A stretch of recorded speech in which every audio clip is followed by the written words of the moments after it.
Welcome to the Bible discovery with Joseph Vicky. ابھی تک ہم نے یشوع قضات روت کی کتاب کے بارے میں سیکھا ہے۔ ابھی ہم پہلے سیموئیل کی کتاب کے بارے میں سیکھیں گے کہ بنی اسرائیل کا بادشاہی دور کہاں سے شروع ہوا اور کہاں تک چلا۔ یہ سلسلہ دوسرے تواریخ تک ہے، اس پہ ہم نظر کریں گے۔ سیموئیل کی کتاب پرانے عہد نامے کی ایک برگزیدہ شخصیت کی پیدائش اور خدمت سے شروع ہوتی ہے۔ پہلے 7 ابواب میں سیموئیل کی زندگی کا بیان ہے۔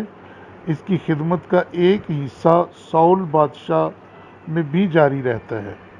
سیموئیل ایک بانجھ ہنا کی دعاؤں کے جواب میں اس کے ہاں پیدا ہوا تو ہنا نے اس کو خدا کی خدمت کے لیے خیمہ اجتماع کی نذر کر دیا۔ جنگی مردوں کے خاتمے کے موقع پر خیمہ اجتماع سیلا میں موجود تھا۔ یہ سیلا وہ جگہ ہے جس جگہ پہ کرہ ڈالا گیا۔ سیموئیل قاضیوں کی تاریخ ایام میں پیدا ہوا۔ اس وقت ایلی سردار کاہن تھا جس کے شریر بیٹے نذر کی روٹیاں، نذر کے اچھا گوشت اوپر سے کاٹ لے جاتے۔ خدا برسوں سے خاموش رہا۔ یہ واقعہ تو آپ نے سنا ہی ہوگا کہ خدا نے کس طرح 3 بار سیموئیل کو آواز دی اور کہا کہ وہ جا کر ایلی کو اس لاپرواہی سے باز آنے کی کہے۔ ایلی نے اپنے بیٹوں کو کوئی تنبیہ نہ کی اور وہ بگڑتے ہی چلے گئے۔ ایلی کی افسوسناک کہانی فلسطینیوں کے ایک حملہ کے ساتھ ختم ہو جاتی ہے۔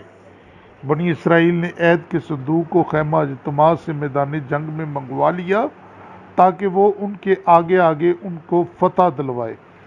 فلسطی صندوق لے اڑے۔ فلسطی اسرائیلیوں سے وہ صندوق چھین کر لے گئے اور ایلی کے بیٹوں سمیت 30,000 اسرائیلی میدان جنگ میں مار دیے۔ عہد کے صندوق کے چھن جانے کی غمناک خبر سنتے ہی ایلی کاہن اور اس کی بہو زمین پر گر پڑے اور دم دے دیا۔ وہ اسی جگہ پہ مر گئے۔ عہد کے صندوق کا چھن جانے کا اتنا غم اس لیے تھا کیونکہ یہ خدا کی حضوری کی علامت تھا اور خدا کے فرشتے اس کے درمیان خدمت کرتے نظر آتے تھے۔ ان تاریخ ایام میں بنی اسرائیل پر ایسا مذہبی زوال تھا کہ وہ ایسی توہم پرستی میں پھنسے ہوئے تھے کہ عہد کے صندوق کو کوئی جادو کی شے سمجھتے تھے۔ خدا نے سیموئیل کو کھڑا کیا۔ سیموئیل جنگی مردوں اور بادشاہوں کے دوروں کو ملانے والی شخصیت ہے۔ اس کے پاس 3 عہدے تھے، یعنی وہ نبی بھی تھا، وہ کاہن تھا اور وہ قاضی بھی تھا۔ اتنے ہی عہدے مسیح خداوند کے پاس تھے۔ وہ نبی بھی تھا، وہ کاہن بھی تھا اور بادشاہ بھی تھا۔ اگر ہم سیموئیل کی کتاب اس کا پہلا سیموئیل اور اس کا 3 باب اور 1 آیت پڑھیں تو وہاں لکھا ہے کہ وہ لڑکا سیموئیل ایلی کے سامنے خداوند کی خدمت کرتا تھا اور ان دنوں خداوند کا کلام گراں قدر تھا، کوئی رویا برملا نہ ہوتی تھی۔ بنی اسرائیل کو گناہوں کے راستے سے واپس بلانے کے لیے کوئی نبی نہ تھا، لیکن خدا نے ہزاروں اسرائیلیوں میں سے اس لڑکے سیموئیل کو چنا کہ وہ اس کی طرف سے کلام کرے۔ سردار کاہن ایلی سے بھی، اگر ہم پہلا سیموئیل اس کا 3 باب 19 سے 31 آیت پڑھیں تو وہاں پہ پتہ چلتا ہے کہ وہ کس طرح سے اس کو خدا نے ہدایت کی۔ سیموئیل تاریخ ایام میں خدا کا نبی تھا۔ اس کے بعد ہر مشکل دور میں بنی اسرائیل میں نبی آنا شروع ہو گئے تھے۔ سیموئیل باقاعدہ نبیوں میں سے پہلا نبی تھا۔ موسیٰ بھی ایک نبی تھا، بلکہ سیموئیل سے لے کر پچھلوں تک جتنوں نے کلام کیا، یہ اعمال کی کتاب 3 باب 24 آیت میں لکھا ہے۔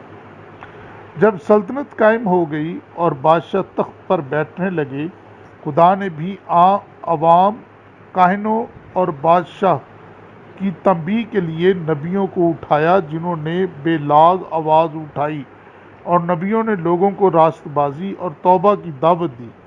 پہلا باقاعدہ نبی کون تھا؟ سیموئیل۔ وہ 7 مہینے جن میں عہد کا صندوق فلسطینیوں کے ملک میں رہا، اس عرصہ میں ایک بار فلسطینیوں کے دیوتا